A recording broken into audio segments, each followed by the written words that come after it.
And lastly, as promised, a special comment tonight on the signing of the Military Commissions Act and the loss of habeas corpus. We have lived as if in a trance. We have lived as people in fear. And now, our rights and our freedoms in peril, we slowly awaken to learn that we have been afraid of the wrong thing. Therefore, tonight have we truly become the inheritors of our American legacy.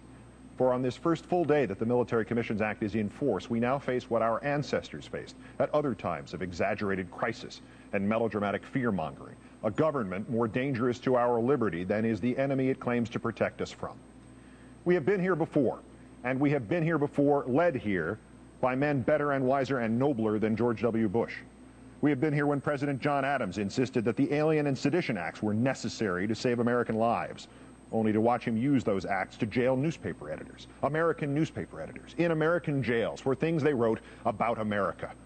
We have been here when President Woodrow Wilson insisted that the Espionage Act was necessary to save American lives, only to watch him use that act to prosecute 2,000 Americans, especially those he disparaged as hyphenated Americans, most of whom were guilty only of advocating peace in a time of war. American public speakers in American jails for things they said about America.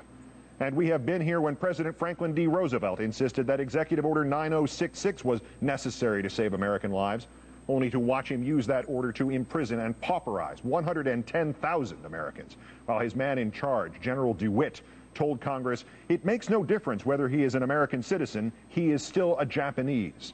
American citizens in American camps for something they neither wrote nor said nor did, but for the choices they or their ancestors had made about coming to America. Each of these actions was undertaken for the most vital, the most urgent, the most inescapable of reasons. And each was a betrayal of that for which the president who advocated them claimed to be fighting. Adams and his party were swept from office and the Alien and Sedition Acts erased. Many of the very people Wilson silenced survived him, and one of them even ran to succeed him and got 900,000 votes, though his presidential campaign was conducted entirely from his jail cell. And Roosevelt's internment of the Japanese was not merely the worst blight on his record, but 4 decades later it would necessitate a formal apology from the government of the United States to the citizens of the United States whose lives it ruined. The most vital, the most urgent, the most inescapable of reasons. In times of fright, we have been only human. We have let Roosevelt's fear of fear itself overtake us. We have listened to the little voice inside that has said, the wolf is at the door. This will be temporary. This will be precise. This too shall pass. We have accepted that the only way to stop the terrorists is to let the government become just a little bit like the terrorists. Just the way we once accepted that the only way to stop the Soviets was to let the government become just a little bit like the Soviets, or substitute the Japanese, or the Germans, or the socialists, or the anarchists, or the immigrants, or the British, or the aliens. The most vital, the most urgent, the most inescapable of reasons. And always, always wrong. With the distance of history, the questions will be narrowed and few. Did this generation of Americans take the threat seriously, and did we do what it takes to defeat that threat? Wise words, and ironic ones, Mr. Bush, your own, of course, yesterday in signing the Military Commissions Act. You spoke so much more than you know, sir. Sadly, of course, the distance of history will recognize that the threat this generation of Americans needed to take seriously was you. We have a long and painful history of ignoring the prophecy attributed to Benjamin Franklin that those who would give up essential liberty to purchase a little temporary safety deserved neither liberty nor safety. But even within this history, we have never before codified the poisoning of habeas corpus, that wellspring of protection from which all essential liberties flow. You, sir, have now befouled that spring. You, sir, have now given us chaos and called it order. You, sir, have now imposed subjugation and called it freedom, for the most vital, the most urgent, the most inescapable of reasons. And again, Mr. Bush, all of them wrong.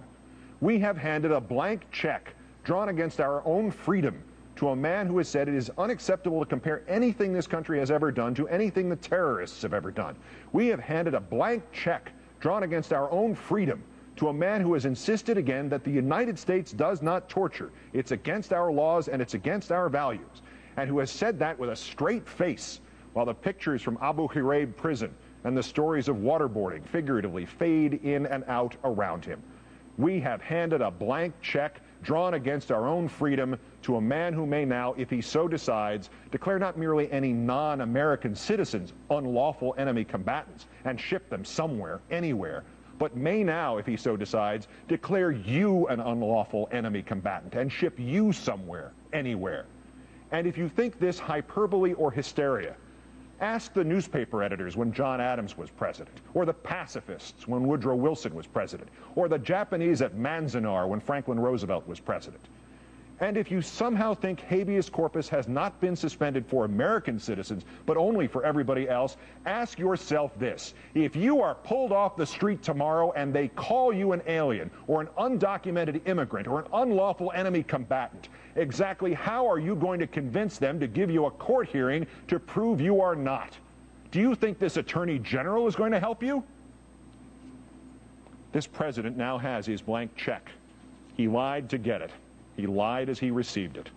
Is there any reason to even hope that he has not lied about how he intends to use it, nor who he intends to use it against?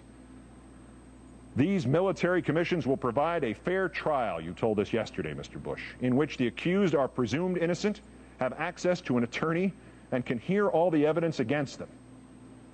Presumed innocent, Mr. Bush. The very piece of paper you signed as you said that allows for detainees to be abused up to the point just before they sustain serious mental and physical trauma in the hope of getting them to incriminate themselves. And they may no longer even invoke the Geneva Conventions in their own defense. Access to an attorney, Mr. Bush? Lieutenant Commander Charles Swift said on this program, sir, and to the Supreme Court, that he was only granted access to his detainee defendant on the promise that the detainee would plead guilty. Hearing all the evidence, Mr. Bush, the Military Commissions Act specifically permits the introduction of classified evidence not made available to the defense. Your words are lies, sir. They are lies that imperil us all. One of the terrorists believed to have planned the 9/11 attacks, you told us yesterday, said he hoped the attacks would be the beginning of the end of America. That terrorist, sir, could only hope. Not his actions, nor the actions of a ceaseless line of terrorists, real or imagined, could measure up to what you have wrought. Habeas corpus, gone. The Geneva Conventions, optional. The moral force we shined outwards to the world as an eternal beacon, and inwards at ourselves as an eternal protection, snuffed out. These things you have done, Mr. Bush, they would constitute the beginning of the end of America. And did it ever occur to you once, sir, somewhere in amidst your 8 separate, gruesome, intentional, terroristic invocations yesterday of the horrors of 9/11, that with only a little further shift in this world we now know, just a touch more repudiation of all of that for which our patriots have died, did it ever occur to you once that in just 27 months and 2 days from now, when you leave office, some irresponsible future president and a competent tribunal of his lackeys would be entitled by the actions of your own hand to declare the status of unlawful enemy combatant 4 and convene a military commission to try not John Walker Lind, but George Walker Bush for the most vital, the most urgent, the most inescapable of reasons. And doubtless, sir, all of them, as always, wrong. Joe Scarborough is next. Good night and good luck.